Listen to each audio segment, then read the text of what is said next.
Kondisi Indonesia yang dinilai tidak baik-baik saja menjadi sorotan dalam wawancara terbaru dengan Sudirman Said, mantan Menteri ESDM, di podcast Open Minded bersama Kabul Indrawan dari Diskursus Network. Sudirman, yang kini aktif melalui channel YouTube Sudirman Said Official, mengkritik keras praktik nepotisme dan warisan buruk kepemimpinan Joko Widodo, khususnya di periode kedua, yang diakini telah memperburuk kondisi ekonomi dan tata kelola negara. Sudirman menyoroti data memprihatinkan seperti angka pengangguran yang mencapai 7,4 juta, PHK 73.000 pekerja dalam 3 bulan pertama tahun ini menurut Apindo, serta kasus korupsi yang kini mencapai ratusan triliun rupiah. Ia menilai ini sebagai dampak dari pengelolaan 10 tahun terakhir, terutama di era Jokowi, di mana aspek teknokratik digantikan dengan pendekatan politis. Orang ditunjuk bukan karena kemampuannya, tapi karena afiliasi politik dan kedekatan dengan yang menunjuk, ujarnya, menekankan bahwa pendekatan ini menghambat solusi jangka panjang. Ia juga mengkritik praktik nepotisme yang telanjang, mengacu pada pencalonan Gibran Rakabuming Raka sebagai wakil presiden, yang ia anggap melanggar hukum dan etik.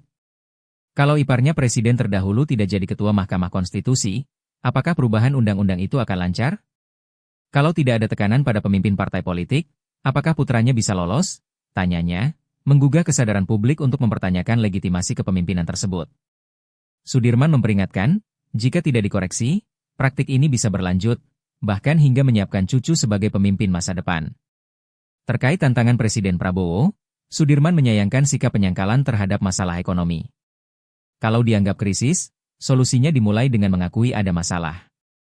Prabowo harus melakukan asesmen hingga skenario terburuk, katanya, menyarankan evaluasi ulang cara menghitung pengangguran dan kemiskinan, yang saat ini dianggap tidak realistis dengan standar Rp500.000 per bulan.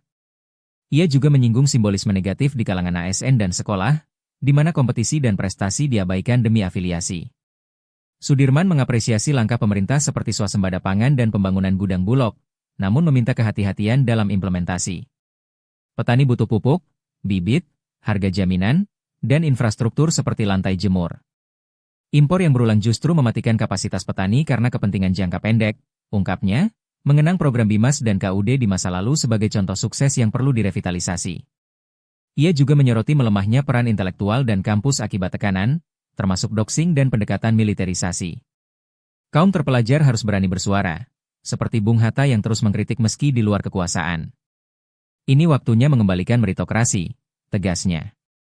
Sudirman menolak bergabung partai, memilih fokus pada edukasi publik melalui media sosial, dengan harapan Indonesia naik kelas menjadi warga dunia berwibawa dalam 20 tahun ke depan. Pernyataan ini mendapat dukungan dari Forum Purnawirawan TNI yang menyerukan Gibran mundur, menandakan keresahan lintas dukungan politik. Sudirman menegaskan, perubahan besar selalu dimulai oleh kaum terpelajar, dan kini saatnya mereka bangkit kembali demi masa depan bangsa. Bagaimana pendapat kalian guys? Silahkan tuliskan di kolom komentar ya. Jangan lupa, ikuti terus perkembangan terbaru laporan kasus ini hanya di Turida Media. Turida Media, informasi cerdas untuk pikiran terbuka.